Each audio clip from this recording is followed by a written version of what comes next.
A Dulce base security officer speaks out. The following is a list of questions that were directed to former Dulce base security officer, Thomas Edwin Castello, approximately a year before his death or disappearance. They are followed by his responses. Question: when exactly was the upper human-occupied level of the Arculeta installation constructed? Answer: I heard Dulce was started in 1937 to 1938, by the Army engineers, enlarged over the years. Most recent work was completed 1965 to 1966, to connect tunnels to the Page, Arizona base, site of one of the older underground facilities. The Four Corners base is called Paraca. Most of the Native Americans, the Indians living in that area, are aware of that base, and could tell us about the underground life forms that frequently are spotted near those communities, Bigfoot, etc. Note: the references to the Dulce base here deal mainly with the upper levels, not the extreme lower levels, which include vast natural caverns and, some believe, very ancient tunnel systems as well. This would include the tunnels illuminated by phosphorus pentoxide, which the alien greys avoid, and the origin of which is unknown. In fact, sources have informed us that some of the underground NORAD facilities of Colorado were constructed within already existing cavern systems, suggesting that Ray Palmer and Richard Shaver were correct when, as early as the mid-1940s, they wrote about the government's search for ancient underground cave and tunnel systems to be converted for their own use. Brenton: question: by what means was the upper installations constructed? Are you familiar with the alleged developments made by the RAND Corporation of a highly efficient bore or mold machine capable of melting rock using nuclear-powered Wolfram graphite-tipped drill cones? Answer: according to several senior maintenance workers, part of it was blasted by nuclear devices in the 60s. There are sections, like the shuttle tunnels, that were formed by an advanced tunneling machine that leaves the tunnel walls smooth. The finished walls in those tubes resemble polished black glass. Question: by whom was the Dulce installation originally constructed? Answer: nature started the caverns. The Draco-reptilian humanoids used the caverns and tunnels for centuries. Later, through RAND Corporation plans, it was enlarged repeatedly. The original caverns included ice caves and sulfur springs that the aliens found perfect for their needs. The Dulce caverns rival Carlsbad caverns in size. Note: Carlsbad caverns and especially the adjacent Lechagilla caves are officially among the largest and deepest in the world, with several leads that remain to be explored by professional speleologists. Brenton: question: what exactly are the cattle and human organs such as blood, anal tissue, eyes, reproductive organs, tongues, etc. used for? That is, the organs obtained via cattle and human mutilations. Answer: read the so-called Dulce papers for more information. Question: are the various electromagnetically controlled air or spacecraft that have been seen leaving from and arriving at Mount Archuleta answer manned by humans, the alien entities, or both? Answer: Arculeta Mesa is a minor area. The craft leave and are stored in 5 areas. One is SE of Dulce, one near Durango Company, one at Taos, NM, and the main fleet is stored at Los Alamos under. Note: I believe Thomas Castello is referring to the Joint Operational Fleet. From combined sources, however, it appears as if Dulce is absolutely surrounded on all sides by alien bases, and that Arculeta Peak, although apparently the central nexus of the entire underground network, is nevertheless just one part of an overall complex that some claim is nearly the size of Manhattan. One source has indicated that there are chambers a few hundred feet below the very town of Dulce itself that are part of level 1 of the facility. This close proximity may explain why it has usually been described as the Dulce base. Apparently, even with this high security clearance, Thomas Castello was only familiar with one part of the overall mega-complex which underlies the area. Whatever amount of activity is taking place there, different sources seem to indicate that the town of Dulce nevertheless lies over a major crossroads, convergence or intersection area of alien activity, even though the core of alien activity has been extended to Los Alamos and the mountainous regions east and southeast of it. In and around the Santa Fe National Forest seem to be the major nest of reptiloid gray forces in North America, although there is also a large number of dens scattered throughout the underground networks. Between Dulce and Area 51, Dulce seems to be a major throughpoint for exterran and subterran reptilian activity, a central infiltration zone for surface operatives, as well as an operational base for abduction and plantation mutilation agendas, and also a major convergence for sub-shuttle terminals. UFO ports, and so on. Brenton, question. Others have suggested that some of the entities below Dulce are not of extraterrestrial origin, and that they are actually descended from saurian or reptiloid beings such as the velociraptors, or Stenonychosaurus equalis, a serpentine race or races similar to that hinted at in the 3rd chapter of the Book of Genesis. Answer. Yes, some reptoids are native to this planet.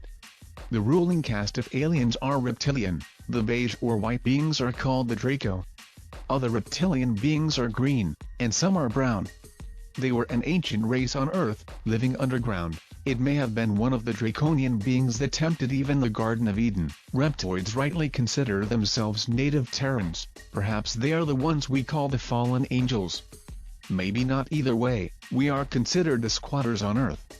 Question. Some have suggested that the so-called underground ET bases and tunnels may, for a large part, be literally thousands of years old, constructions of an antediluvian race which attained to a considerable level of scientific complexity, and who were destroyed by a divinely-initiated cataclysm which took place after they attempted to merge their science with occult supernatural forces. For instance, some have suggested that the Bermuda Triangle phenomena may be the result of an out-of-control Atlantean experiment that led to a space-time disaster which produced electromagnetic fallout in the Triangle area and elsewhere after they had accidentally loosed powerful forces and energies into the world that they knew very little about. Do your observations tend to confirm or refute such a possibility? Answer. I'm not sure about the divine part, but these aliens consider themselves native Terrans. Answer. Where do the little gray aliens fit in question? They work for, and are controlled by the Draco. There are other gray-skinned beings that are not in league with the Draco. Question. Did you ever talk to any of the aliens at the base? Answer. Since I was the senior security technician at that base, I had to communicate with them on a daily basis. If there were any problems that involved security or video cameras, I was the one they called. It was the reptilian working caste that usually did the physical labor in the lower levels. Adults. Decisions involving that caste were usually made by the White Draco. When human workers caused problems for the working caste, the reptoids went to the White Draconian boss, and the Draco called me. At times, it felt like it was a never-ending problem. Several human workers resented the no-nonsense or get-back-to-work attitude the working caste lives by. When needed, intervention became a vital tool. The biggest problem were human workers who foolishly wandered around near the off-limits areas of the alien section. I guess it's human nature to be curious and to wonder what is past the barriers. Too often someone found a way to bypass the barriers and nosed around. The cameras near the entrance usually stopped them before they got themselves in serious trouble. A few times I had to formally request the return of a human worker. Question. Are there other sites tied into the shuttle network other than those which you mentioned, and if so, where are the entrances? Answer. Where? Everywhere. They crisscross the world as an endless subterranean highway. Like a freeway, except this one is underground. The subterranean highway in America is like a freeway except it's underground. That highway depends on electric motors for trucks, cars and buses for the paved roads, and it is for limited travel. There is another style of transit for freight and for passengers that is for rapid travel. That worldwide network is called the sub-global system. It has checkpoints at each country entry. There are shuttle tubes that shoot the trains at incredible speeds using a maglev and vacuum method. They travel at a speed that excels the speed of sound. Part of your question involves the location of entrances to that base. The easiest way to answer is to say every state in the United States of America has them.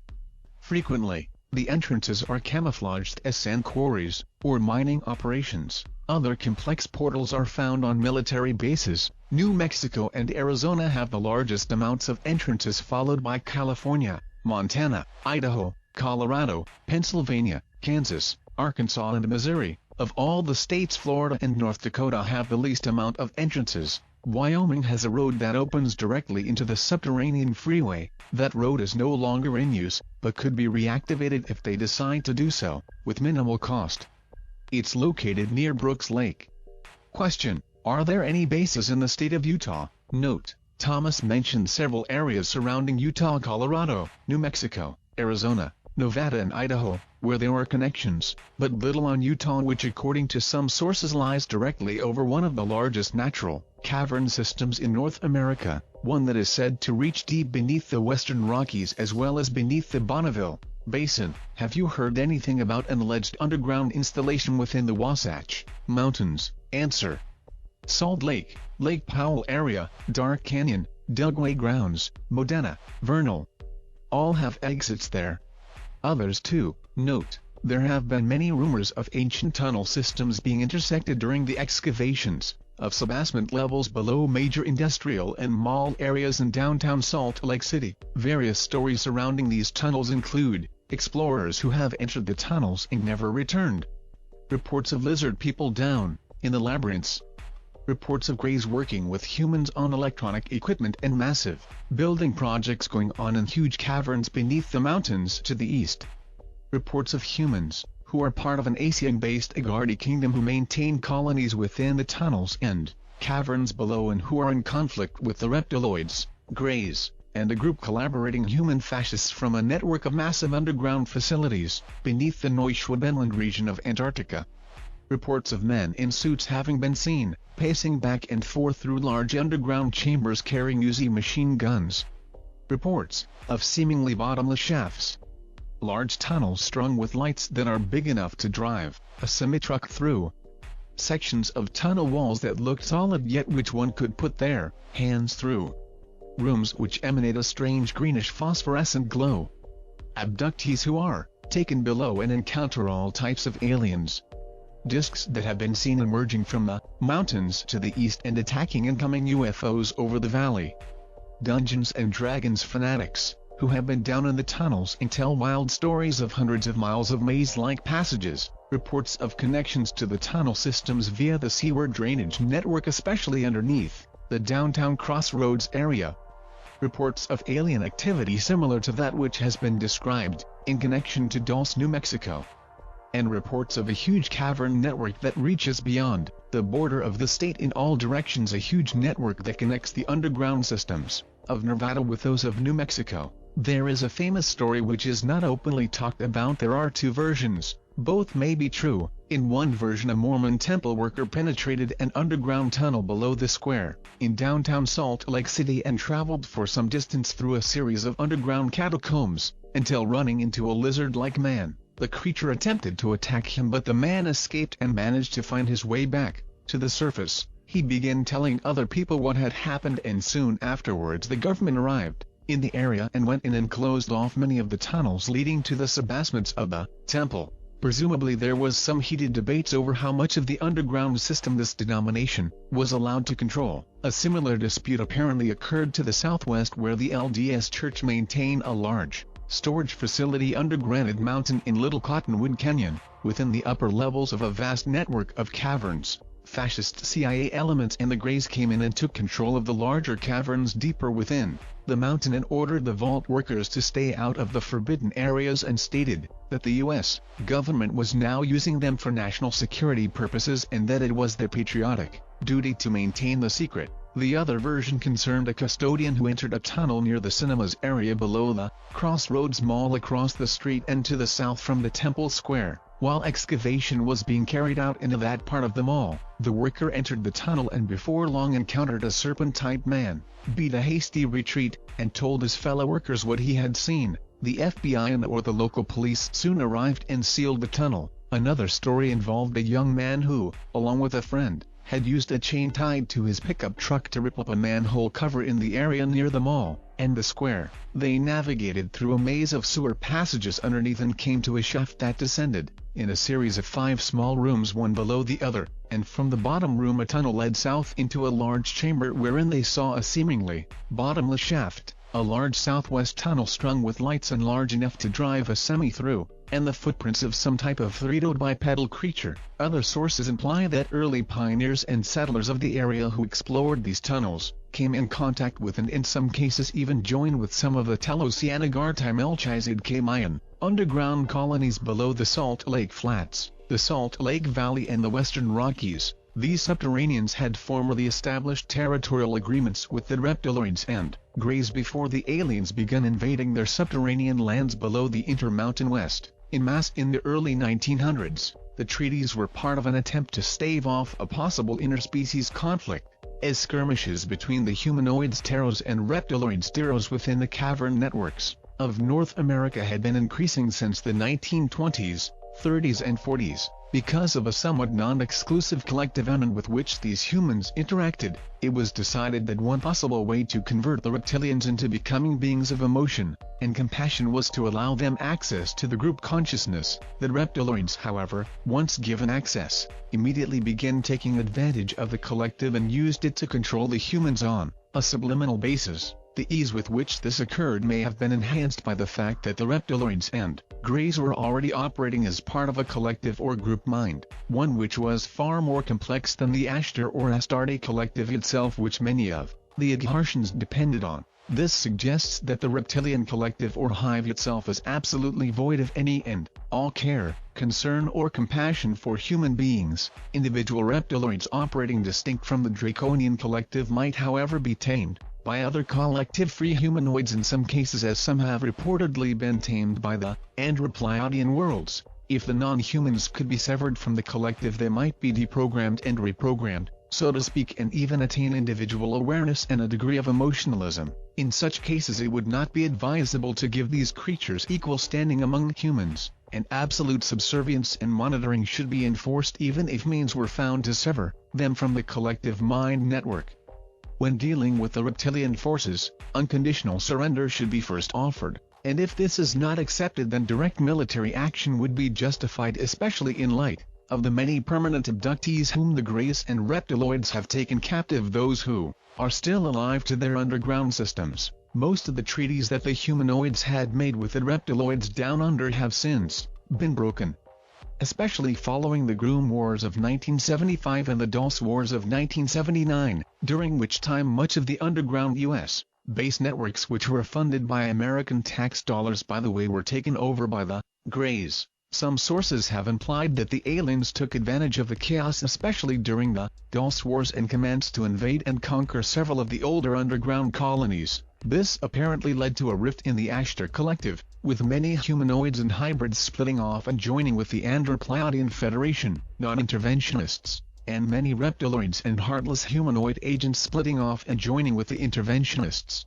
of the Draco-Orion Empire. The Sirius B system, which aside from Arcturus and Sol has been the major center of Ashtar activity, has since been shaken by the split between the two opposing Ashtarian factions, and war had reportedly raged through the Sirius system for several years. According to some contactees, an apparent reflection of the division within the underground networks of North America between the Pleiadian-backed Sirian humanoids and Orion-backed Sirian reptiloids, which both had maintained operations within the underground levels before the Dulce Wars broke out. The Dulce Wars were just the mere tip of the proverbial iceberg when we consider that the overall events which happened at Dulce had a chain reaction effect throughout this whole sector, of not the galaxy. Before the division occurred, the reptiloids were invited to take part in peace talks in Telos and elsewhere as an act of good faith, but the reptiloid Greek collectivists were more interested in expanding their empire and feeding their insatiable appetite for conquest than they were in making peace, although they agreed to peace treaties that they never intended to keep for Trojan horse manipulation purposes. There is a remnant collaboration such as that taking place in the underground facilities near Paradox, Nevada, where collectivist humanoids and reptiloids from Sirius and Sol still maintain a collaboration of necessity in order to establish a global control system. However, a large number of humanoids within the underground systems are at war with the collectivist interventionist reptilian infiltrators who would otherwise assimilate these humanoids into their collective through deception, espionage and mind control.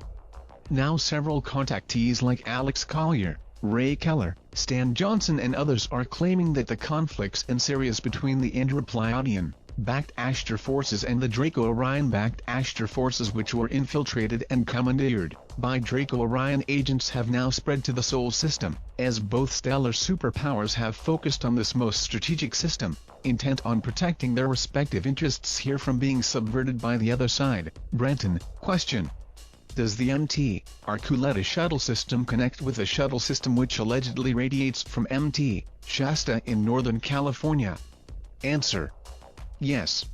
MT Shasta is a major site of alien elder race reptilian race human meetings, Beginning Cleveland, Grover. Every president in United States history have visited Telecity. Truman was supposed to have visited the lower realms as a high archon on Earth. He was supposed to have met the king of the world there, and gave him the keys to the U.S.A. Note: whether or not the reigning king of the Agadi realms at the time had benevolent or other motives, subjecting America to an outside superpower without congressional consent would be considered high treason, although unelected appointed individuals working within the executive military-industrial branch of government might choose to do so of their own volition without congressional or senatorial consent. Such an act cannot apply to the America which is based on the Declaration of Independence, the United States Constitution and the Bill of Rights. There are apparently two nations occupying the United States: the traditional grassroots America established by the Founding Fathers and led by the electorate, government, and the fascist Bavarian Lodge-backed underground nation led by the corporate government, which is contesting the original America on its own soil. Some predict an inevitable civil war between the electorate constitutional surface government of the United States, and the joint humanoid reptiloid corporate national global socialist underground New World Order government, which incidentally was bought and paid for by American taxpayers and other unsavory money-making projects. This war will apparently provoke an armed United Nations/New World Order invasion of the United States of America which, according to George Washington's famous vision at Valley Forge in 1777, will ultimately end with an American victory as a result of divine intervention. Something like this may be inevitable if freedom is to be preserved on this world and beyond. We should never forget, however, that the NWO corporate elite and their draconian masters intend to depopulate the surface of this planet and the underground systems as well. According to one Navy intelligence source, the 33+ Masons, there are allegedly several degrees above the 33rd degree which interact directly with the Draconians and are part of the interplanetary initiatory lodges intend to set the left-wing caverns and the right-wing caverns against each other in order to depopulate the underground realms so that they can impose absolute Bavarian Draconian global control of both worlds. The 33+ and higher degrees, according to the source, intend to ride out the inferno in super-secret fortified caverns, while the 33rd and lower degree Masons and their respective left-wing and right-wing armies will be left to die in the surface and subsurface wars. It may be that some of the 33+ Masons intend to ride out the Holocaust in their alternative 3 bases on the Moon and Mars, if those bases are still active. Remember, the roots of both the right-wing National Socialist and the left-wing Global Socialist agendas trace back to Bavaria. Isn't it interesting that the legendary dragon has two wings, a right wing and a left wing, both of which are controlled by a single beast in essence? When it comes right down to it, the war is between the Judeo-Christian-based Constitutional Republic of America and the Luciferian cultist Socialist Empire of Bavaria. Both the right and left-wing movements are Machiavellian extremes created by the Bavarian black nobility, black hair being a reference to something hidden that cannot be seen, and not skin color, in order to foment global chaos. There are several claims that the collaboration with the reptilians began with the Luciferian cults of Bavaria, and was later brought into America via the infiltration of the Scottish Rite and the fascist core of the NSA-CIA. There may have nevertheless been a reptilian presence below North America within the caverns that dates back several centuries. However, a massive reptilian infestation of these underground systems seems to have begun near the beginning of the 20th century. Mt. Arculeta might be considered the capital of the alien segment of the secret Bavarian Draconian New World Order government in America. Answer: with the deep underground systems beneath the Denver International Airport being the capital of the human segment of the secret government. Brenton, Truman received assurance to new high-tech knowledge and victory over all enemies on Earth. He then was introduced to Samaza and Cooch, aliens from Boots and Tiffin Draco, both reptilian kings or ambassadors. Truman updated the 100 Treaty that began in 1933, Roosevelt, and requested magnetic advance, space knowledge and experiments. Cooch agreed, Samaza partially agreed. He exchanged hostages for genetic experiments and magnetic advance, but vetoed space and beam weaponry. Question: did you notice any involvement of high-level Freemasons Rosicrucians or Jesuits within the underground installation and/or with the aliens? This question is based on the assumption made by some researchers that many of the Masonic lodges were, beginning about 1776, infiltrated by the Bavarian Illuminati. Much of the Masonic world is ultimately controlled by the Bavarian Lodge-backed 33+ degrees of Scottish Rite Masonry, a rite which according to early Masonic authority Rebold can be traced back to the Jesuit College at Claremont in Paris, a rite which advocates the destruction of national sovereignties in exchange for world government, the destruction of religious and especially Judeo-Christian movements, and the destruction of the family structure to be replaced by state control of children, etc., as opposed to the more traditional Protestant Christianized York Rite of Masonry which the Scottish Rite has attempted to subvert since its inception into Masonry. This question was also based on claims from a former 33rd degree Mason, James Shaw, that the Scottish Rite headquarters in the House of the Temple, which lies at the northern apex of the pentagram-like street layout of Washington, D.C., is filled with all kinds of indications of serpent worship in the form of murals, carvings, statues, etc., depicting serpentine figures. Actually, from what my sources tell me, not only are there degrees beyond the 33rd degree, but the 33rd degree itself is made up of two cores, an inner and outer core, the 33rd degree and the 33+ degree. In the past, when the 33rd degree initiation was reached, a potential initiate might have been given a Bible or a cross and asked to spit on it or desecrate it in some manner. If they refused to do this, they were told that they had made the right decision and remained in the outer core of the 33rd degree, thinking that they had finally arrived. If they did or do commit this form of blasphemy, then they are told that they have made the right decision, and they are sent on to the inner core of the 33+ degree, which is the springboard to the higher levels which interact with the joint humanoid reptiloid, Ashtarian lodges or branches of the serpent cult on other planets, within underground cities, and possibly even other dimensions. One source informs me that former President George Herbert Walker Bush, who was at one time the head of MJ-12, had attained to the 42nd degree. However, he may have attained to even higher levels since that time. I would guess that the one who holds the highest level of initiation would be the Dragon King of Draconis himself, or whatever appellation the leader or the leaders of the Draconian Empire may go by. Brenton.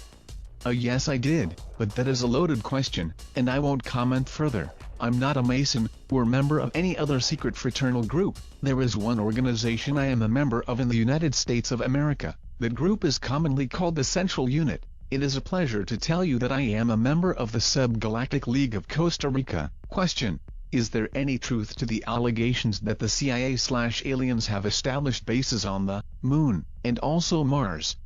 Answer: I've heard that too, but haven't seen proof with my own eyes. The aliens do allegedly have bases on several moons of Jupiter and Saturn. The CIA operates in other countries, but I've never heard they operate on other planets. Note: perhaps we should have referred to the CIA's superior agency, the NSA, whose personnel reportedly piloted black-budget UFOs between the Luna and Dreamland bases. Brenton.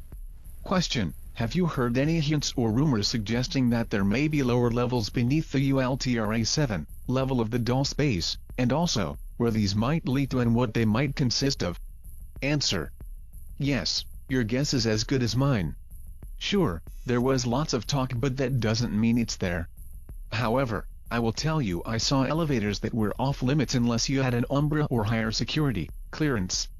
At that base, information is supplied to me at a need-to-know basis only. My clearance was ULTRA-7. Question: some insist that the U.S./secret government has developed its own discraft based largely upon top-secret anti-gravity experiments carried out by the Nazi German scientists during World War II. Have you heard anything referring to this? Answer: when I was working in photosecurity, heard a lot of talk, never saw the proof, but once in the Air Force I developed a roll of film that showed a craft like Adamski's, with a swastika on the side. Note: a letter from RJM, of Pennsylvania dated 13,191 stated, I have a lot of UFO videos. I also have the Secret Land 1947. It shows Bunger's Oasis and says they discovered warm land at the South Pole. One German author claims the Nazis had a photo finish fight with Bird. At the end of the movie, it says, Bird's intrepid 4, met and defeated Antarctica's toughest battalions. I don't think they were talking about the weather. Another source has stated that there were losses on both sides, and the battle for Antarctica against the Nazis' last battalion, which had fortified themselves in underground bases below the mountains of Neuschwabenland, Antarctic answer, ended in a stalemate.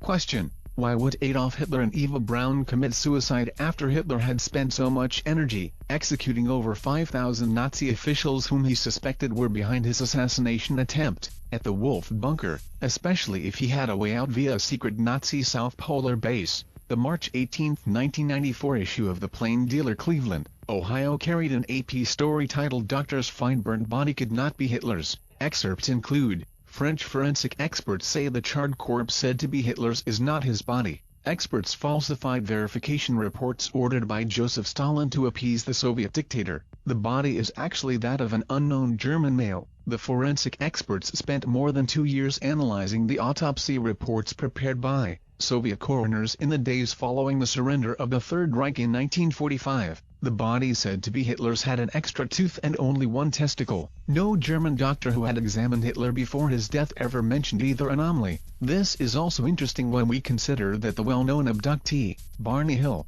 remembered the following experience under regressive hypnosis as recorded in the Paranormal Encyclopedia, Mysteries of Mind, Space and Time. Barney and his wife Betty were abducted by gray-skinned humanoids from Zeta Reticuli. However, one of the beings on the craft was described by Barney Hill under regressive hypnosis in the following words, which are taken from pages 1379 of the encyclopedia: "Another figure has an evil face. He looks like a German Nazi. He's a Nazi. His eyes. I've never seen eyes like that before." Remember that this occurred nearly 15 years after Europe had supposedly been denazified. There seems to be an Antarctic connection with the Dulce scenario as well as other possible Nazi connections. German tourists scouring New Mexico, exploring mines and caves and buying up land and mineral rights just before the outbreak of WWII. The Nazi connected CIA's involvement and their placement of several Nazi SS agents who had been brought into the U.S. via Project Paperclip within the Dulce and other underground facilities. The involvement of secret Bavarian lodges at Dulce, and the possible Antarctic Dulce connection to Alternative 003. Another interesting connection is the fact that the secret Nazi teams involved in the construction and operation of the underground bases below the mountains of Neuschwabenland and elsewhere in Antarctica were called Ultra teams.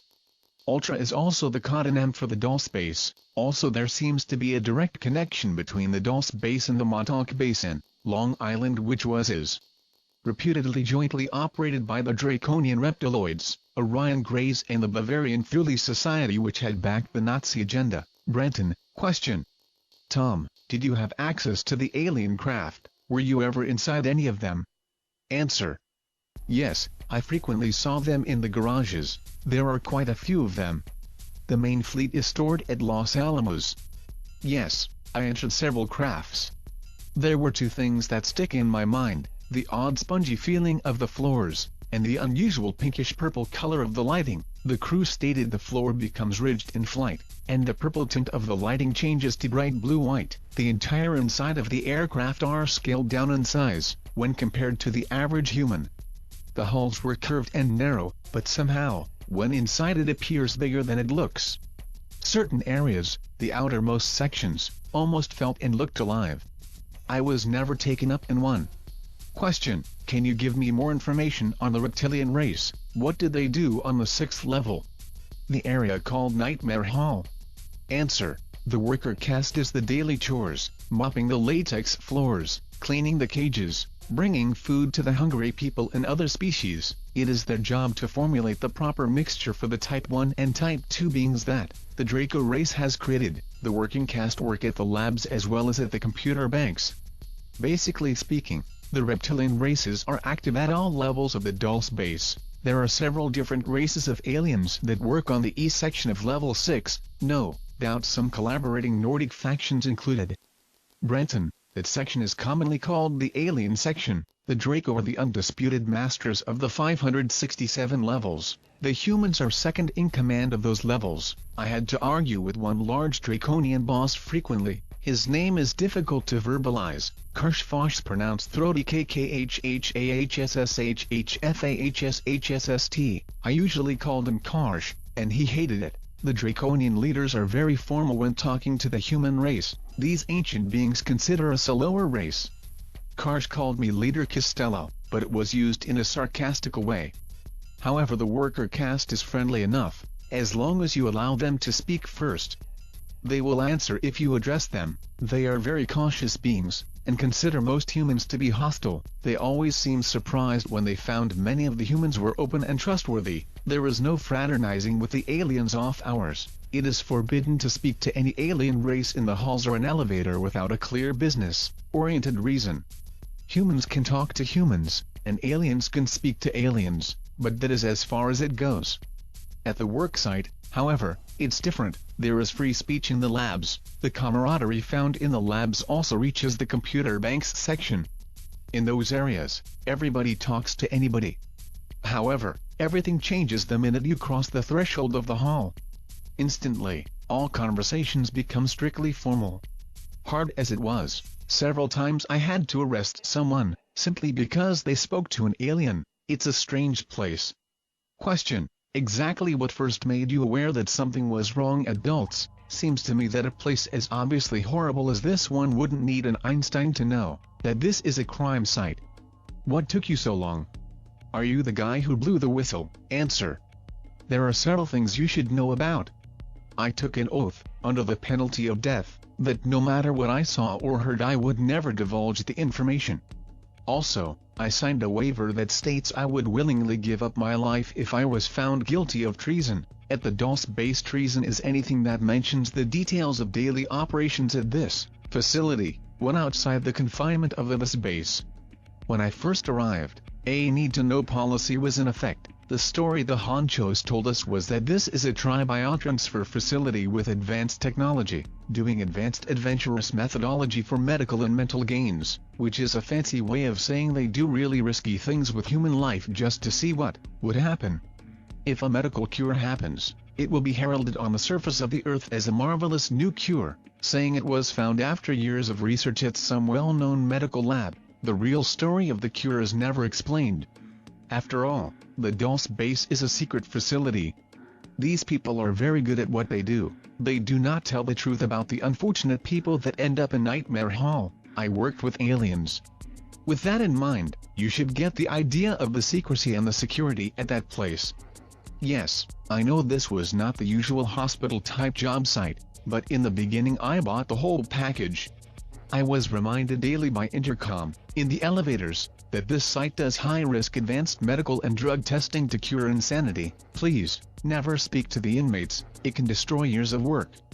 I'm sensible. When doctors say don't speak to them, who was I to destroy the delicate situation? But one man somehow caught my eye. He repeatedly stated that he was George S. and that he had been kidnapped and he was sure someone was searching for him. I don't know why he sticks in my mind. I found I was remembering his face, thinking he sure didn't look or sound insane, but many inmates said that. The next weekend I convinced a friend of mine, a cop, to run a check on the guy, saying I had a run-in with him and was curious. I didn't mention the base at all. It was a sickening feeling when the computer confirmed that George S. was missing. What's worse, the cops thought he was just another guy that got tired of the daily grind and split. That was the beginning. Am I the one that blew the whistle? No. The next Monday, I searched for George, but he was gone. There were no records that explained what happened to him. It was another security officer that came to me saying he and some lab workers wanted an off-duty meeting at one of the tunnels, off the record. Curiosity took over and I said okay. That night, about 9 men showed up.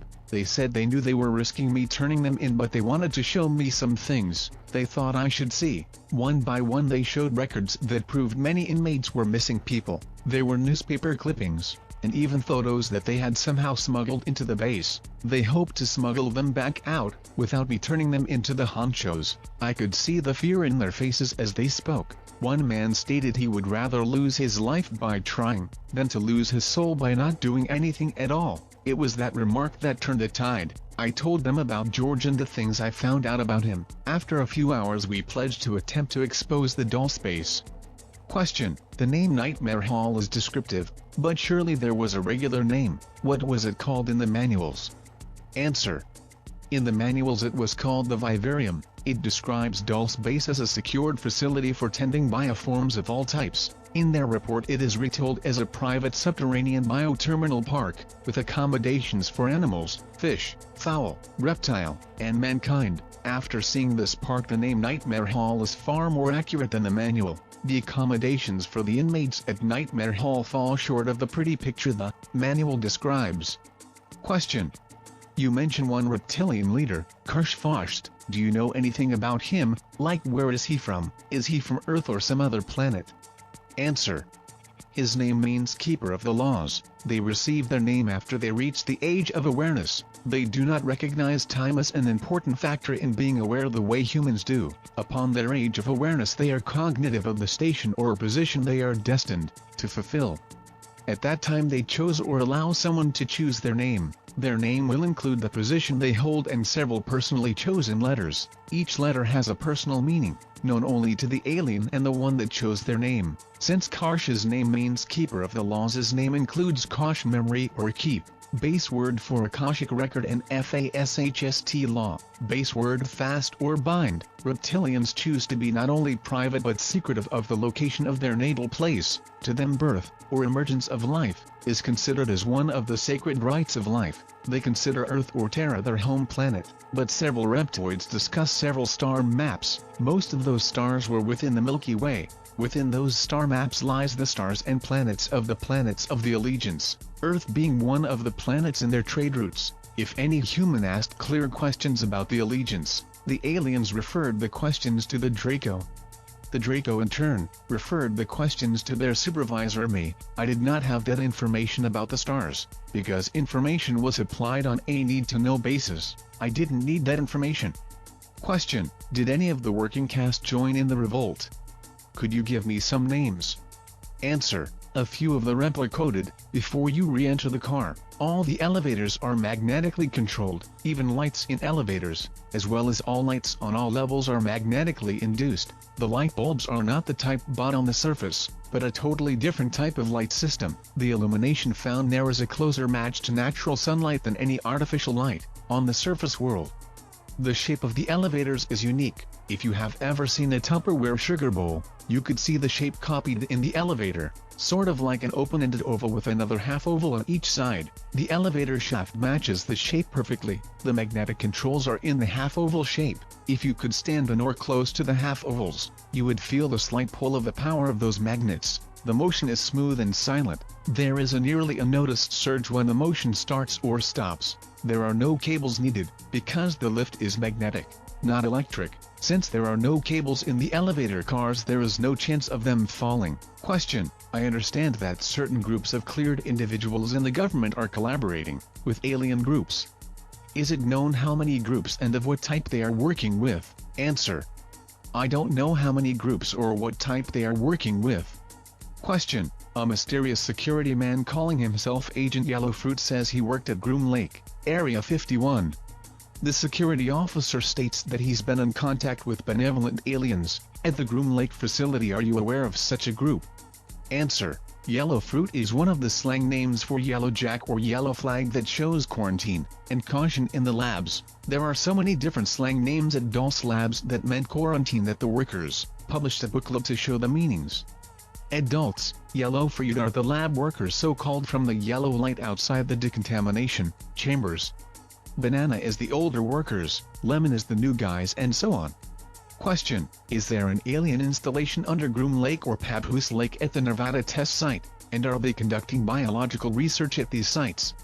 Answer: most of the stuff at the Groom facility deals with defense, but there is a large storage area in the tunnels that hold thousands of alien craft parts. From what I have heard, the medical tests at the Nevada test site are conducted by and for the Navy. Question: according to my sources, the aerospace companies have a secret underground installation in the Tehachapi Mountains, not far from Rosamond near Edwards AFB. Insiders refer to the Tehachapi installment as the Ant Hill. They are experimenting with advanced technology such as anti-gravity discs. Some have seen basketball-sized floating orbs patrol the facility. Do you have any further information on this? Answer. The California mountains, Tehachapi, Chocolate, Shasta, etc. all have alien security methods and equipment. The basketball-sized orbs are used for unmanned patrol. They are silent, but when photographing living beings there is a humming sound. The glow that emits light is magnetic aura. This light is in the visible spectrum 3900 angstroms. You can see the light, but the light does not reflect off anything. Question: is there anything you can tell me about the moon alien installations? Atmosphere. U.S. bases. Answer. There is not much I can tell you there. I wasn't in the lunar program. I heard there was a lot of equipment sent to the moon between 19,591,964 under Project Whiteout. Question: how do the aliens use magnetism? Do they use it as an energy source? Is there more we need to know about magnetism? Answer: the aliens use magnetics for everything. They use magnetics as the basic structure for their energy source. The more you learn about magnetics, the better. The human race calls them magnets. The aliens call them lodestar. They have been harvesting lodestar's lodestones for centuries. Not only that, they want all the magnetic power on Earth. They intend to continue harvesting that power, now and in the future. As long as we were only using magnetic power as an oddity, there was no problem. But in recent times, the human race has begun using magnetic power and finding more ways to utilize that commodity. There was a treaty made. In the original treaty, the human race, or those who supposedly represented the human race, if you could call it that, Brenton, didn't mind at all. We considered magnets as hardly more than useless. As people searched for another source for power, we turned to magnetics. The aliens wanted a new treaty. What could we offer? They chose land, underground mining rights, animals and humans for new experiments. The general public never knew about the treaty. The governmental Bavarian cultist heads of the world chose another treaty in 1933. This time we got high-tech knowledge in exchange. So now, the more we use magnetics, the more they claim humans, and the lands of the United States. We were sold in exchange for magnets. If you doubt it, look around. There are token companies that really utilize magnetic power, but are depending on electric-based or ceramic magnets, not lodestar magnetic oxide of iron-based magnets. Question: what do the aliens do with the cow blood and other parts from mutilated animals? Do they need these fluids for research or survival? Answer: the aliens use the blood and body parts for formula to keep them alive, their food, and for use in the growing vats, and for the artificial wombs. Plasma and amniotic fluid are the two most vital ingredients for their lives. Also, the sap of some plants can keep them alive for months. Most of the plants are parasitic in nature, but red grapes and okra plants can also be added to the formula to keep them alive, if they have no regular formula. Question: female abductees report being inseminated by aliens. Are they trying to hybridize our species? Answer: yes, they are breeding slave warriors for the upcoming war with the alien races, the Nordic races, Brenton. The Serpentine races are in orbit around Earth, Venus and Mars. Question: abductees have reported that the aliens can pass their bodies and that of the abductee through window glass. Is this a feat of magic achieved by advanced technology, or is it a psychic power? Answer: the aliens have mastered atomic matter. They can go through walls like we go through water. It is not magic, just physics. We can learn to do the same thing. It has to do with controlling atoms at will.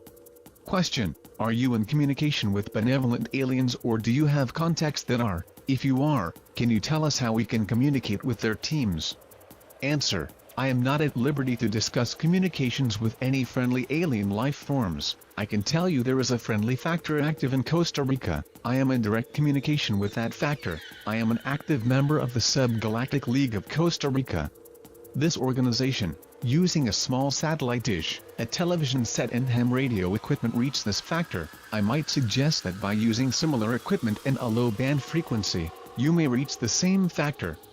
Question: do you stay in the United States of America, or do you live abroad? Do you work now?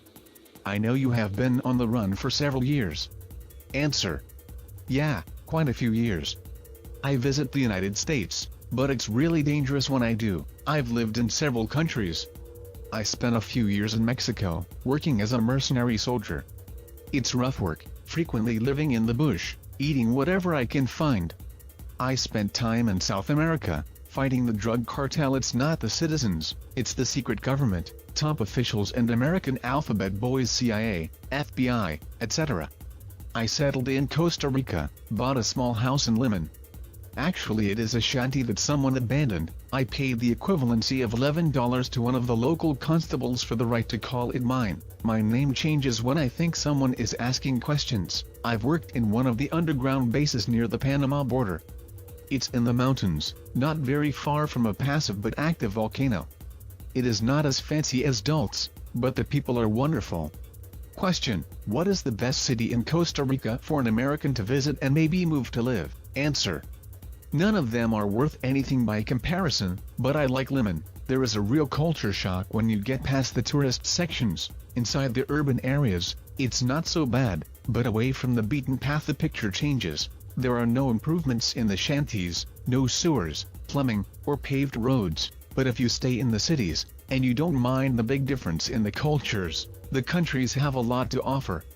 Nice weather, great beaches and beautiful trees with fruit growing everywhere. Question: are there any other security level names other than Secret, Top Secret, Ultra? Answer: there are many other security clearances. Here are a few: Umbra, Stellar, G27Z, Triad, UMT Universal Military Training and UMS Universal Military Service. Astral and Sub-Astral. Umbra is higher than Ultra. Note: it may be conceivable that some of the higher security clearances are used for the joint human-alien, interstellar projects. For instance, Whitley Strieber described an abduction to another planetary sphere where he encountered ancient ruins, aliens and human personnel dressed in military khakis and carrying camcorders, automatic weapons, etc. Obviously such personnel would have to possess an extremely high security classification, such as Universal Military Service for instance. The Joint Alien-Illuminati Alternative 3 projects have reportedly taken part in joint offensive operations against the peaceful residents of other worlds. This according to a couple who defected from the Alternative 3 movement after an agent from the Federation warned them about such atrocities. Brenton: question: ever see a badge with MAJI? Answer: no. Question: since you have lived in Spanish-speaking countries, it's obvious that you are bilingual. What other languages do you speak? Answer: other than English, the only other languages I speak are Spanish and Yushu, the common language aliens spoken at Dulce. I speak Spanish fluently, and enough Yushu to keep myself out of trouble. Shortly after I first transferred to Dulce, I took a crash course in Yushu. Anyone that plans to spend more than 1 week working at that base, they are wise to learn the basics. Otherwise, you are required to wait for an escort to get around. All the signs at that base are written in the universally recognized symbolic language. Yushu is logical and easy to learn. Question: what are the eating habits of the aliens? Are they carnivores? Answer: that depends whether they are one of the gray worker caste, one of the reptilian worker caste, or one of the higher developed draconian leaders. Also, the created beings, replicants, type 2 being, or one of the really strange genetic mixtures. I'll try to cover a little of each. The formula includes amniotic water, plasma and several other body parts raw, usually bovine. This nearly clear mixture with a texture of pureed peaches, and almost in that color.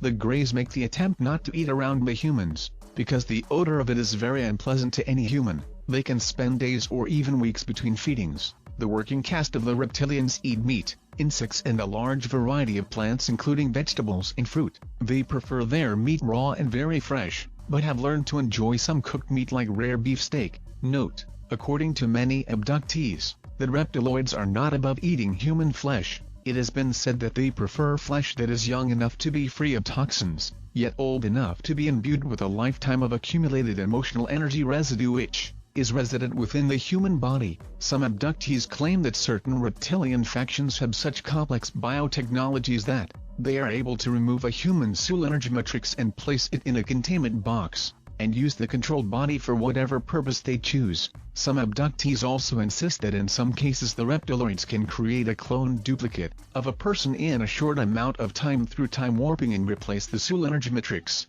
of a person back into the new clone body if their disappearance from society would otherwise create too many problems. This way they can ingest the emotional residue imbued original body without the abductee realizing, in most cases, that their soul memory matrix has been transferred to a cloned body, because they would have experienced a total soul matrix energy transfer and a suppression of any memories relating to the transfer process. The cloned bodies do not possess the integrated emotional residue that the vampirialistic reptiloids apparently crave and find intoxicating in a similar manner as a human on Earth who is addicted to hard drugs. Brenton.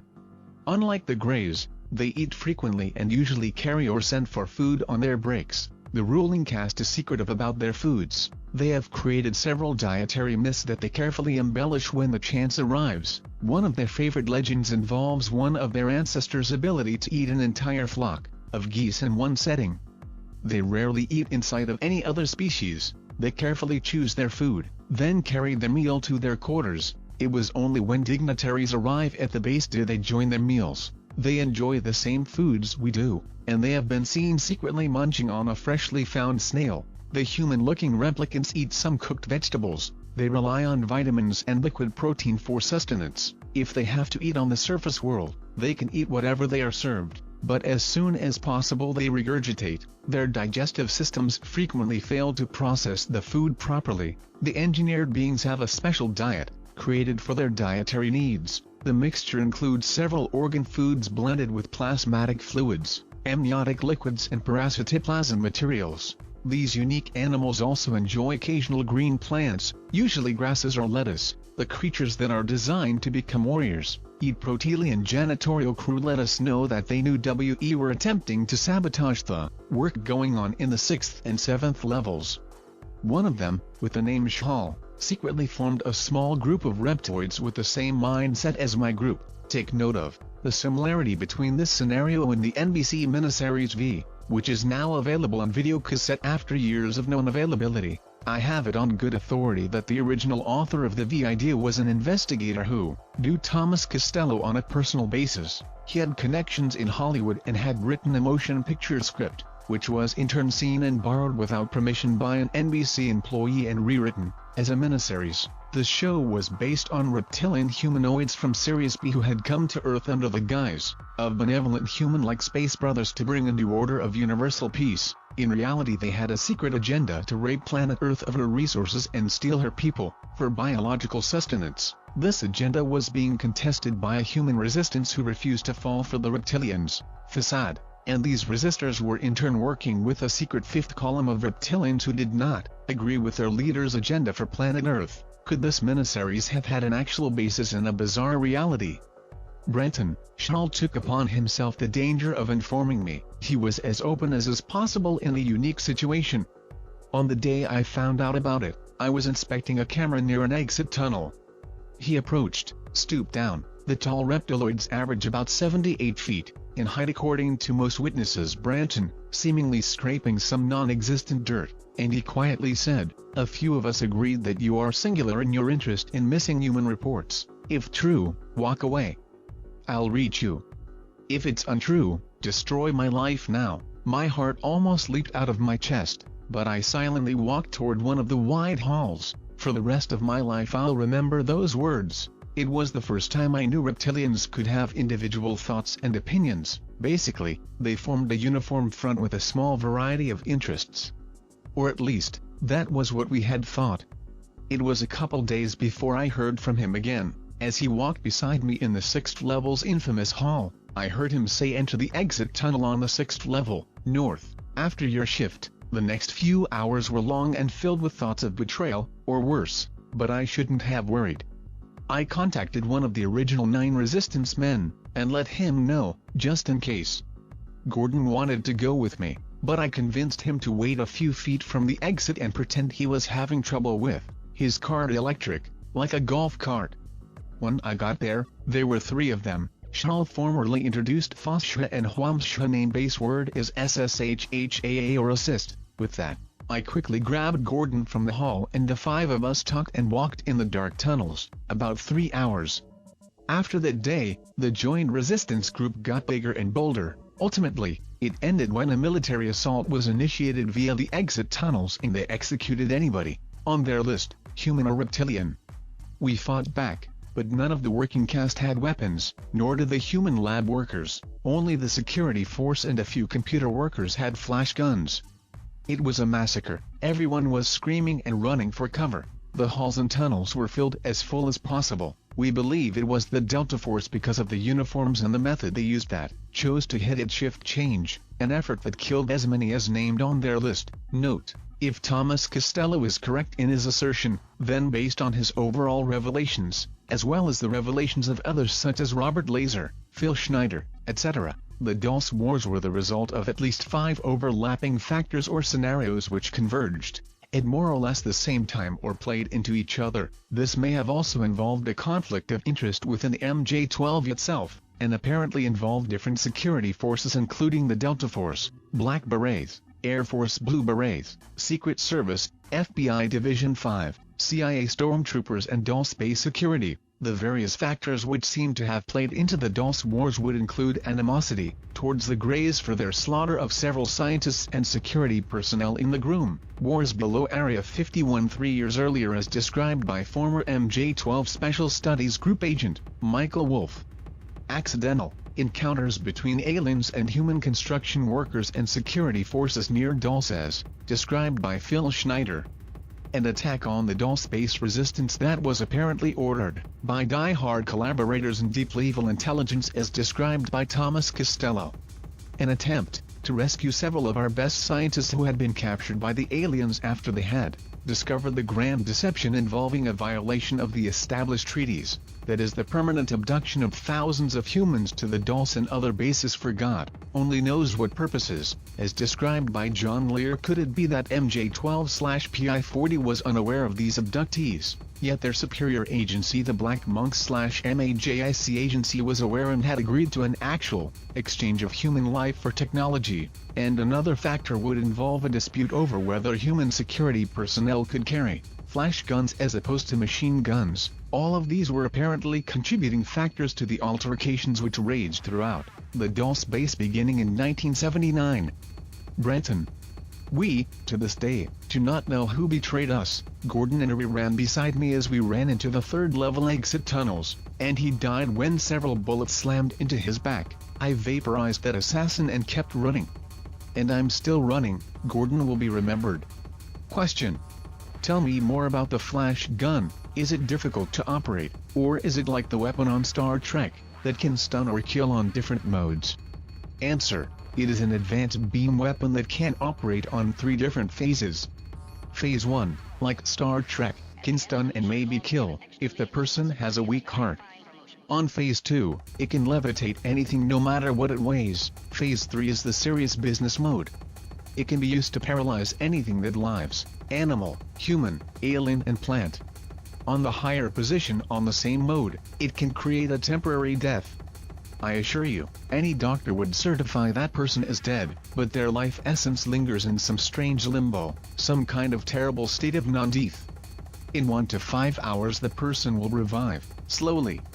First the bodily functions will begin, and in a few minutes, consciousness followed with full awareness. In that mode the alien scientists reprogram the human brain and plant false information. When the person awakes, he recalls the false information as information he gained through life experience. There is no way for a person to learn the truth. The human mind remembers and believes completely the false data. If you attempt to inform them, they would laugh or get angry. They never believe the truth. Their mind always forgets the experience of reprogramming. You asked if the flash gun is difficult to operate. A 2-year-old child could use it with one hand. It resembles a flashlight, with black glass conical inverted lens. On the side are 3 recessed knobs in 3 curved grooves. Each knob is sized differently. The closer the knob to the hand, the less the strength. It's that simple. Each knob has 3 strengths also, with automatic stops at each position. The strongest position will vaporize anything that lives. That mode is so powerful it will leave no trace of what it vaporized.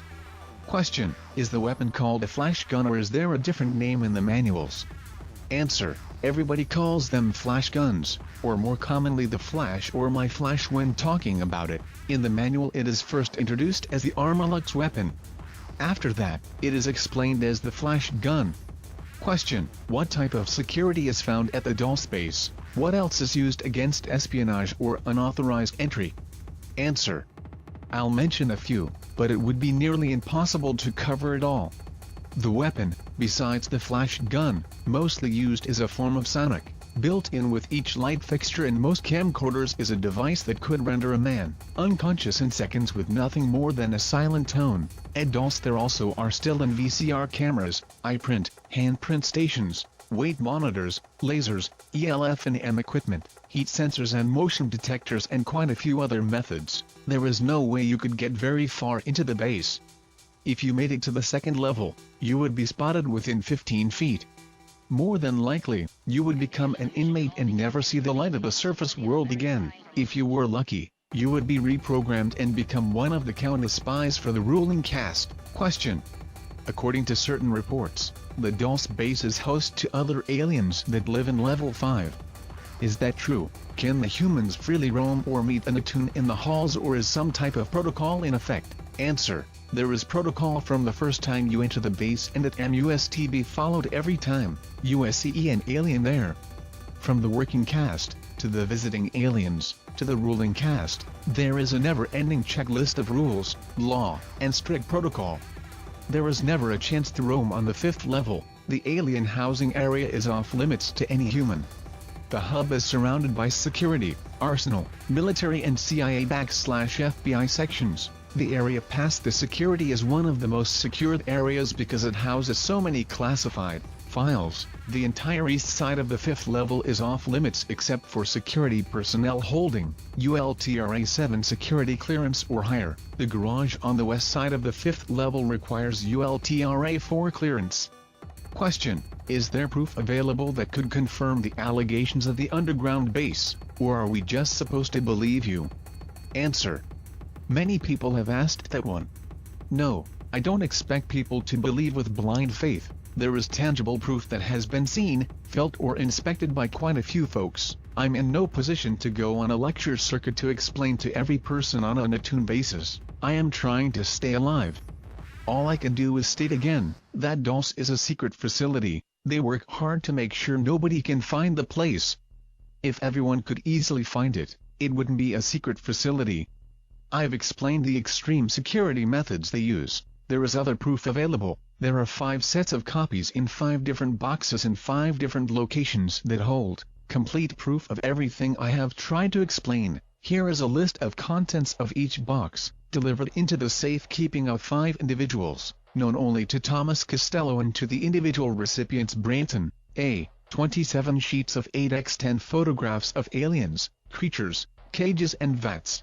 B. 1 silent candid videotape, begins on the computer banks, shows the vats, multi-shots of Nightmare Hall, 2 shots of Grays, 1 shot of a terminal showing sign saying to Los Alamos and about 30 seconds of the shuttle train arriving. C. 25 pages of diagrams, chemical formulas and schematics of alien equipment. D. A copy of the new treaty complete with signatures. E. 2 pages of original alien documents signed by Ronald Reagan as Governor of California. Each page includes Reagan's signature. The original set mentioned above is sealed in one-piece oxygen-free heavy plastic box. That set includes A. 27 sheets of 8x10 with original negatives, B. The videotape, and the original microfilm, from which the videotape was copied, C. The 25 original pages of diagrams with notations, formulas, alien equipment schematics plus the schematics for the flash gun and my flash gun, D. The treaty with Reagan's signature plus 7 other political signatures and 4 alien signatures.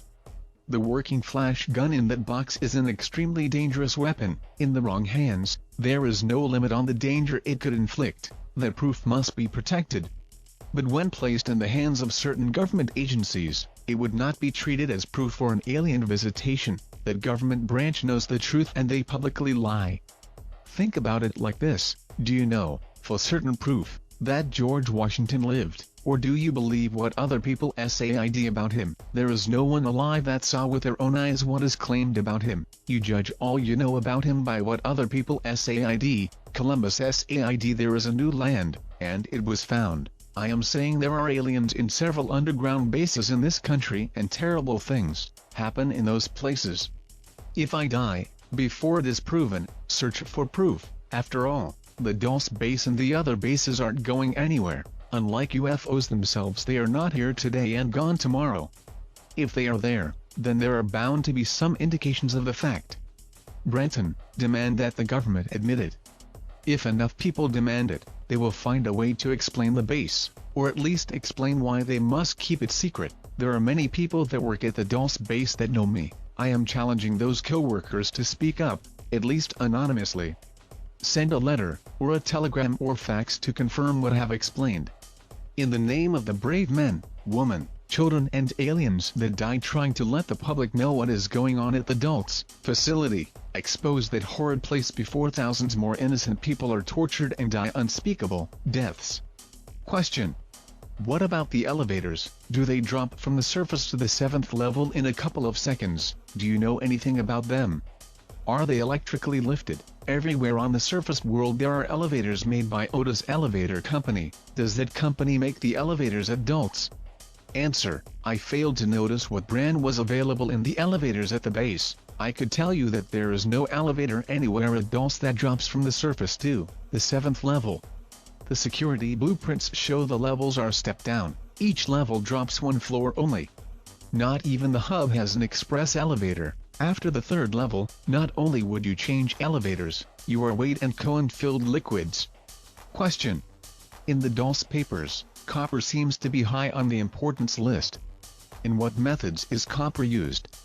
Answer. One of the main uses of copper at Dulce is containment of the magnetic flow. Magnets are used everywhere at that base. The infamous vats interiors are lined with copper, and the exterior walls are clad with stainless steel. The mechanical arm that stirs the liquid is made of a copper alloy. Other uses include dietary needs in a few of the transbiotic beings. There are several specially made cells or rooms built first with lead, then magnetic steel, then clad in copper. It is in those cells on the 4th level that contain living oral essence. This essence is what you would call a captured disembodied soul or astral body. Note. This may tie in with the reports of certain remote viewing astral spies who claim to have projected into underground facilities like Dulce, New Mexico or Pine Gap, Australia, only to have close encounters with these astral containment fields, or have been captured by the same and released after being interrogated via supersensitive electronic equipment. In one case, an Australian remote viewer was probing the Pine Gap facility where he also saw 3 other astral spies. The magnetic or astral body of one of these people had been captured by such a containment field, which really disturbed him. This man, Robert, also saw Grace and reptiloids operating in the deeper levels of Pine Gap and also Nordic type humans who were apparently captives and who did not seem to be very happy about being there. Brenton. Question.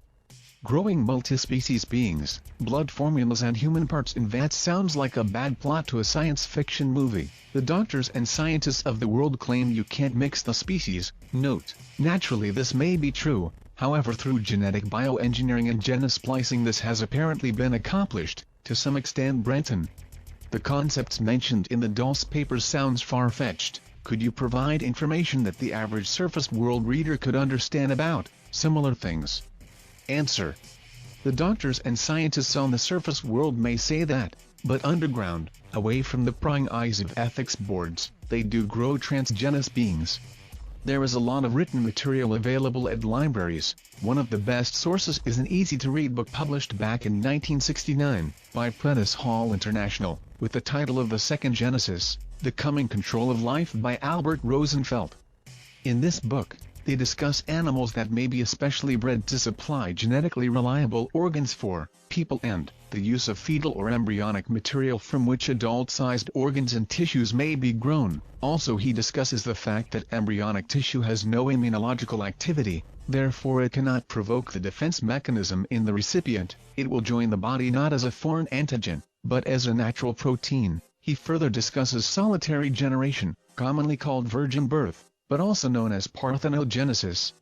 With one virgin birth in 1.6 million births average on the surface of the world, in Dulce that rate is reversed. Occasionally, a normally born human infant is born in the hospital wards on the 7th level. Parthenogenesis is the method used to grow type 2 beings. The now common transsexual surgery on the surface world began at the Dulce base. Men became women on a whim in the 7th level labs. and with the fourth-level technology, the brainwashing resulted in the eager desire to become a woman, and that poor man, whether a willing or unwilling participant, firmly believes he always wanted to be a woman. No one could convince him to believe the truth.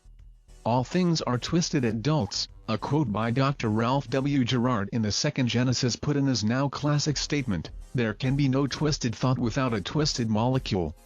MOSTF originated at Dulce. Question: how are the human workers stopped from telling everything about Dulce? Answer: implants, fear threats to harm the families, control, also reprogramming with ELF extremely low frequency, and drugs are the most common methods, to encourage the workers not to divulge the location or daily routine. Question: a construction worker at the anthill in Northrop's Tehachapi base reports seeing 10-12-foot-tall human-looking beings in lab coats. Who are these guys? Are they from the Hollow Earth? Note: the Hollow Earth theory is one that was postulated by various well-known individuals, including Marshall B. Gardner, Raymond Bernard, William Halley, discoverer of Halley's Comet, Edgar Allan Poe, Edgar Rice Burroughs, John Cleve Sims, John Uri Lloyd, and others. Basically, the thesis involves what one might refer to as the geoconcavitic sphere theory, or that as the Earth was forming in its molten state, the planetary spin created a hollow or concavity within the center, similar to the hollow created by the centrifugal force of a horizontal washing machine following a spin cycle. The theory, which has been postulated in parageological theories, in adventure novels, and in some cases even in alleged visits to the inner world, states that the shell of the Earth averages between 8,001,000 miles thick, with an interior surface consisting of oceans and land illuminated perpetually by a sphere of electromagnetic and or nuclear energy suspended at the very center of the empty space. There are reputedly funnel-like openings near the polar regions, perpetually concealed by mist created by the collision of cold air from the outside and hot air from the inside, which permits ingress and egress to and from this inner world. The theory states that the inner surface has its own gravity, yet slightly less than the outer surface gravity. One side theory is that between the inner and outer surface, where gravity is nullified, there exists a layer of weightless or light caverns in an eternal state of chaos, where minerals, liquids, gases and chemicals continually slam together from the Earth's rotation, causing intense magmatic activity, a virtual inferno, or bottomless pit. Some have theorized that based on the apocryphal book of Esdras, chapter 13, which contains non-canonized Jewish legends, that the 10 lost tribes of Israel disappeared beyond the river Sambatine and to a place in the far north where humans never lived before, called Arzareth. In the last days, a path would be made through the ice and waters of the north, and the lost tribes would return. There are 3 tribes accounted for as of this writing, or rather 2 tribes and 2 half-tribes. Judah, Benjamin, half of the Levite tribe, and apparently half of the tribe of Dan, if we are to believe the Ethiopian Jews who claim to be descended from Dan. The 13th tribe would be accounted for by the fact that the 2 Josephite tribes of Ephraim and Manasseh are considered distinctive tribes in and of themselves. As for the giants, some believe that these have a direct connection to the 10-12-foot-tall Anakim people mentioned in the Old Testament, who were driven out of Palestine, following which the Torah gives no further details as to their fate, although there have been many reports of such giants being encountered in large cavern systems below Alaska, Oregon, California, Utah, Texas and Mexico, and also reports of ancient grave sites in the western U.S. and elsewhere where the remains of human giants have reportedly been discovered. Most often they, like the fifth-dimensional Sasquatch people themselves, have been described as being benevolent unless provoked. Brenton, A. They are probably inner Earth drones workers. The deeper you get, the stranger the life forms. The tall men are from the subterranean levels, lower yet are the dwarf deformed forms.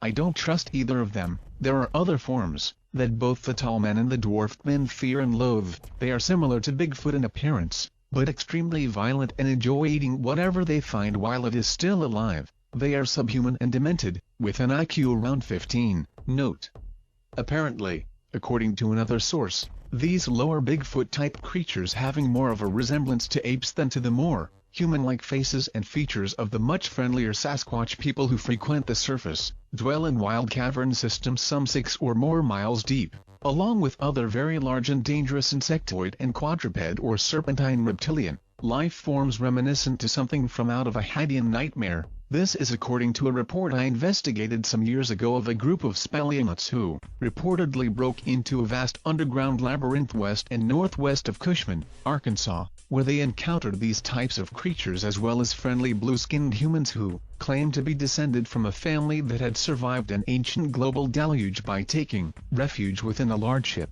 These ancient people claimed that their ancestors had come to the Americas and discovered the cavern world, wherein they commenced to establish their hidden civilization. Brenton, the reptiloid hominoid as opposed to quadruped or serpentine life forms stay in caves or caverns that aren't very deep. They prefer the desert mountains. They use camouflage rather than fighting, but they do carry vol rods for protection, flash guns.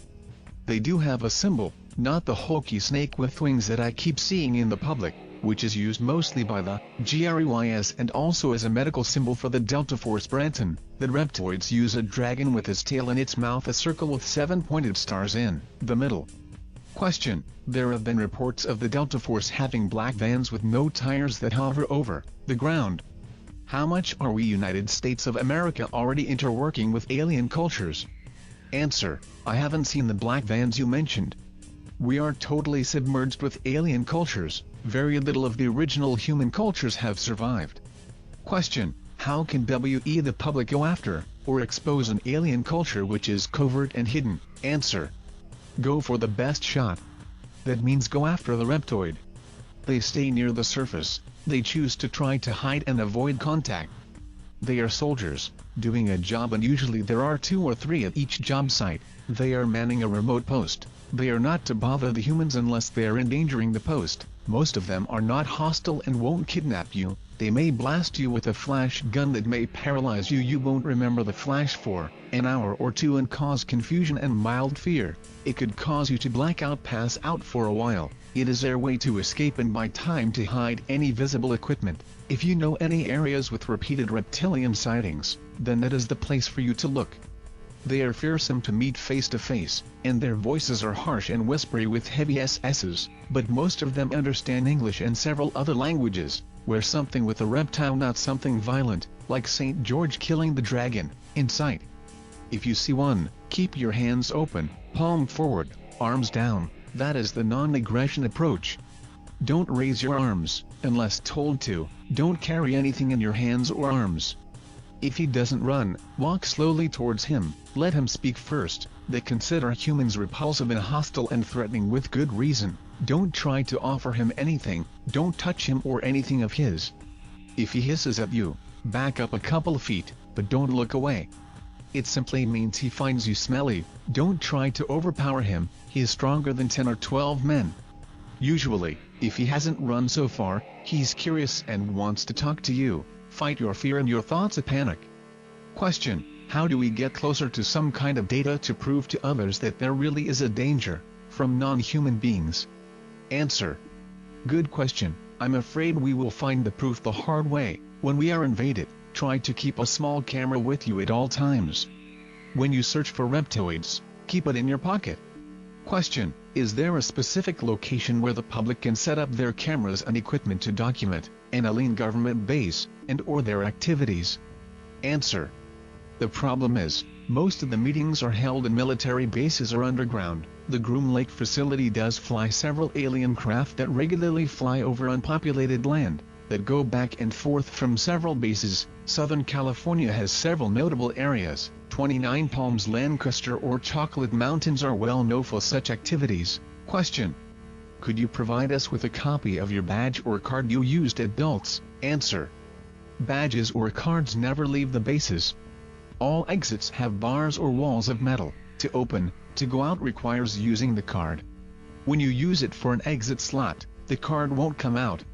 Each time you leave the base, you are issued a new card, with all the usual data about you, plus your weight added, corrected daily. There are several mines in the Chocolate MTS that open into a base highway, but be aware that they are patrolled regularly and there are cameras there. Question: there are so many types of really far-out aliens seen in TV, movies, magazines and popular fiction. Is there one type of a fictional unknown race, in your opinion, that fits the term alien? Answer: yes. There are two, an alien that is totally indescribable, and another would be a pseudo-alien. Question: what are the dimensions of the Dulce facility? Answer: there are 1,700 paved miles of roads under Dulce and northern New Mexico. Towards Los Alamos is another 800 miles of tunnels. The base is still growing due west. Question: what is the top depth?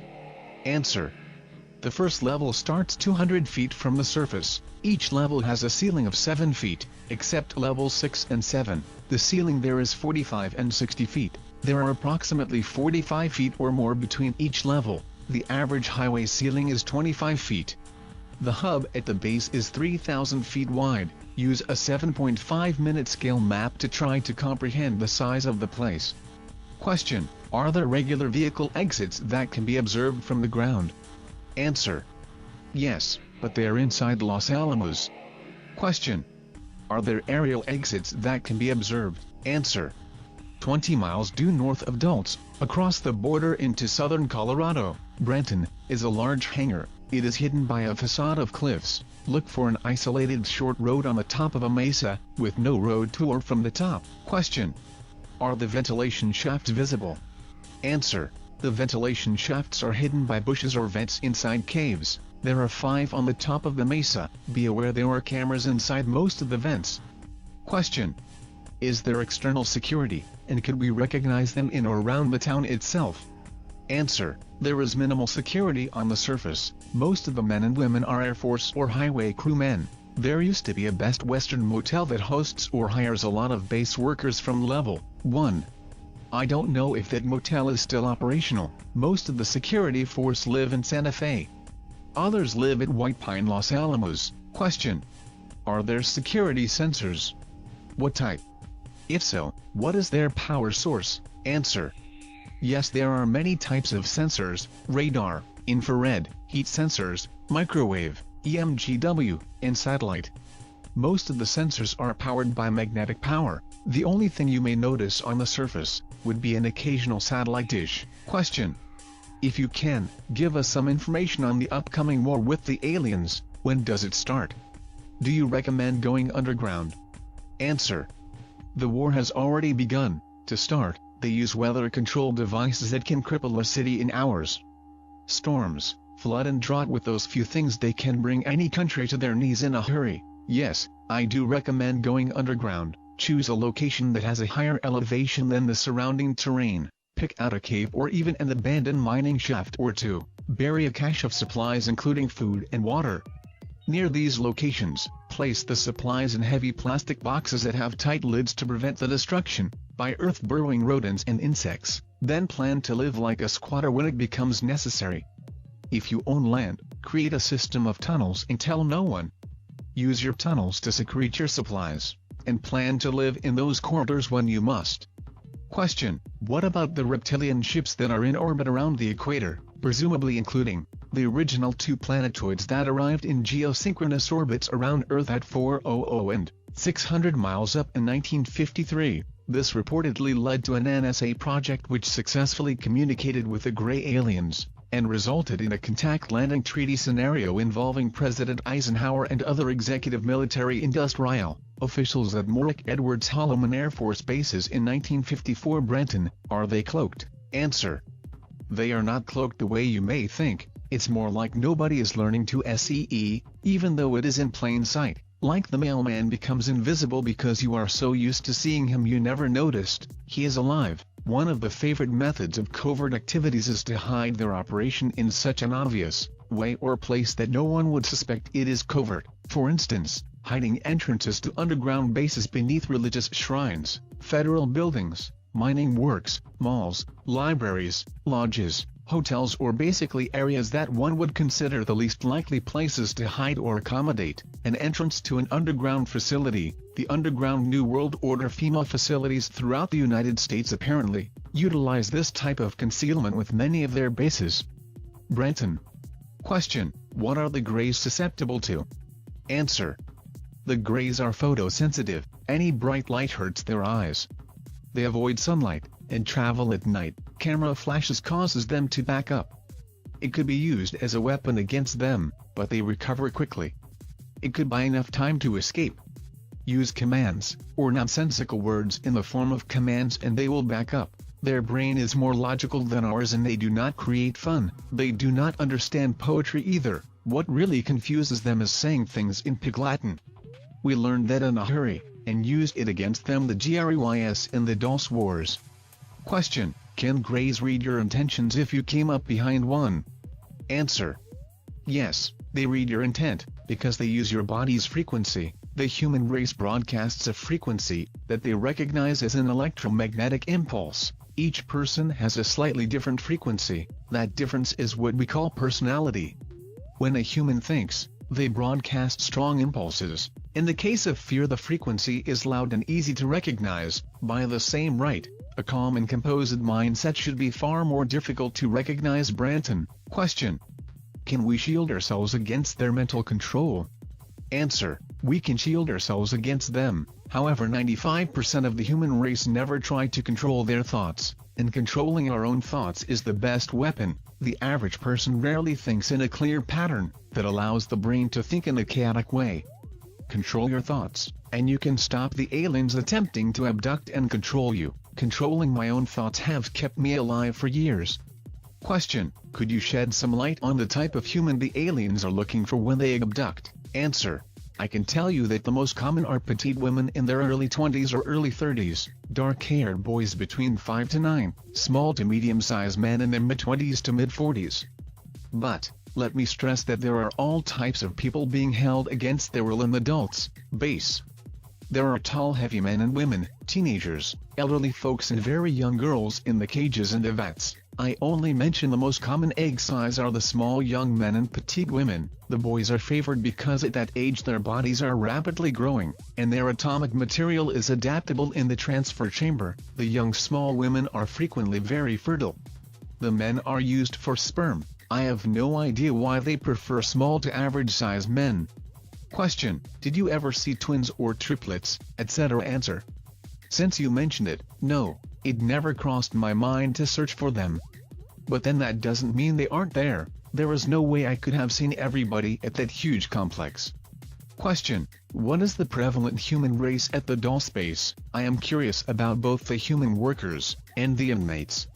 Answer: the human workforce is made of people from every nation on the surface world. The one thing they share is that they all speak English. If you are asking if there are white, black, red, yellow and brown skin color, again I'll have to say that there is no prevalent race there.